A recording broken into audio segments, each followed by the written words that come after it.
राम जय जय राम। श्री राम जय जय राम।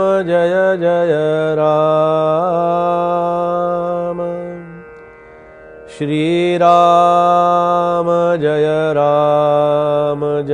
जय राम।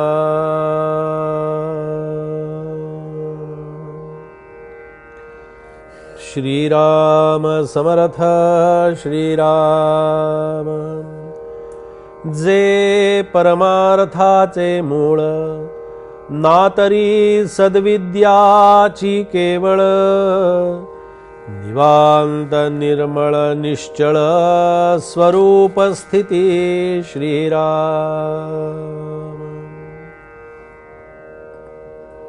श्रीमद ग्रंथराज दासबोधातील या शारदेचं चिंतन आपलं सुरू आहे आणि एकदा शारदा ब्रह्मदेवाची जननी आहे म्हटलं, ब्रह्मादिकांची जननी असं जेव्हा म्हटलं जातं तेव्हा शारदा ही सर्वात मोठी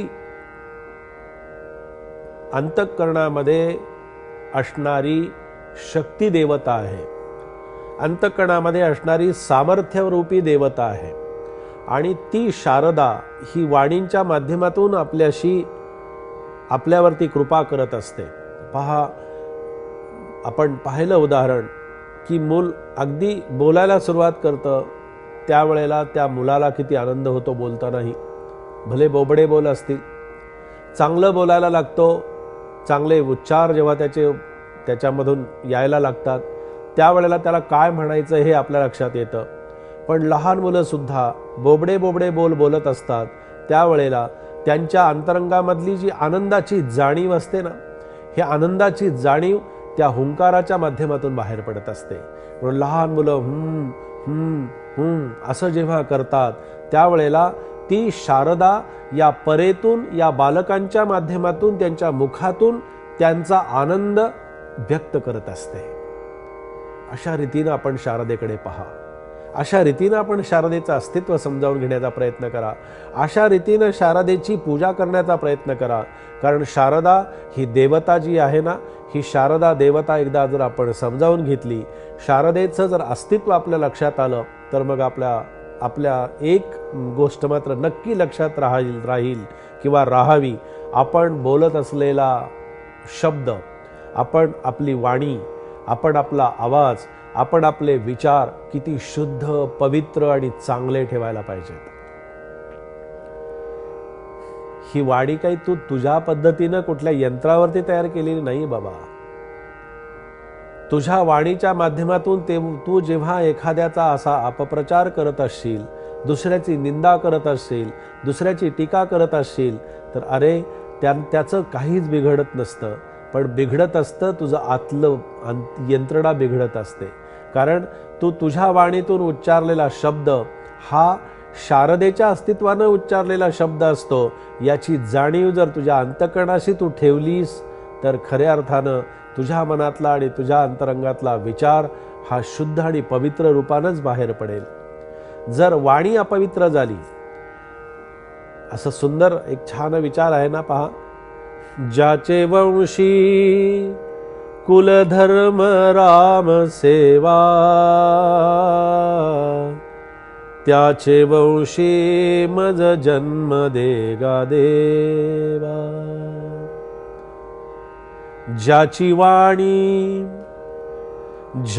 वाणी रंगली राम नामी, त्यासी माझा संवाद घडो स्वामी। याच्यासाठी उदाहरण दिलं, त्याच्यासाठी ही वाणीची व्यवस्था करून दिली की ज्याच्याशी मला संवाद साधायचा आहे, ज्याच्याशी मला बोलायचं आहे, ज्याच्याशी माझे विचार मला मांडायचे आहेत, अशा वाणीतून आपला चांगला विचारच आपल्या वाणीतून बाहेर पडावा। याच्यासाठी जे परमार्थाचं मूळ सांगितलेलं आहे, हे परमार्थाचं मूळ कुठे आहे परमार्थाचं मूळ जे आहे ना, ते वाणींच्या पाठीमागे असणारं जे सामर्थ्य आहे, त्याच्यामध्ये खऱ्या अर्थानं परमार्थाचं सार सामावलेलं आहे.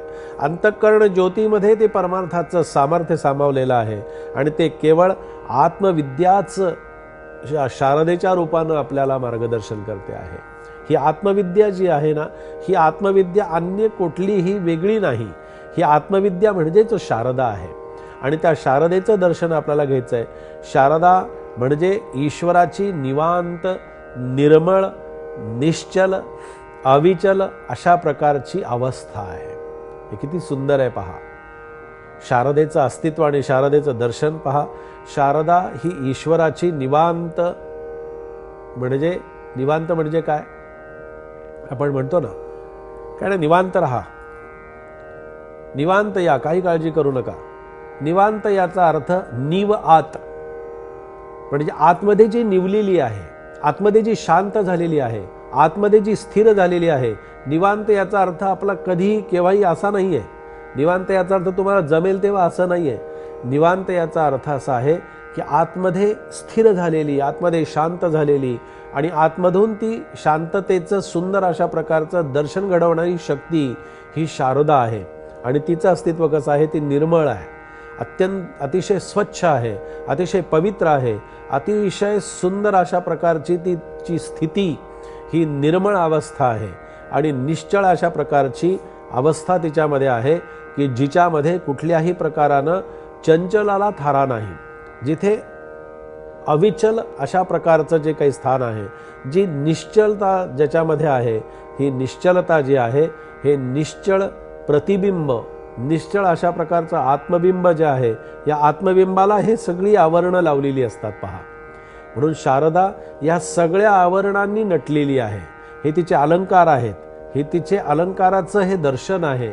आणि अशा शारदेच्या दर्शनानं, या शारदेच्या मार्गदर्शनानं आपण जर आपली परमार्थाची वाटचाल ठेवली तर खऱ्या अर्थानं परमार्थाचं मूळ आपल्याला सापडेल, परमार्थाचं सार आपल्याला दिसेल, परमार्थाची अनुभूती आपल्याला घेण्यासाठी उपयुक्त ठरेल अशी शारदा.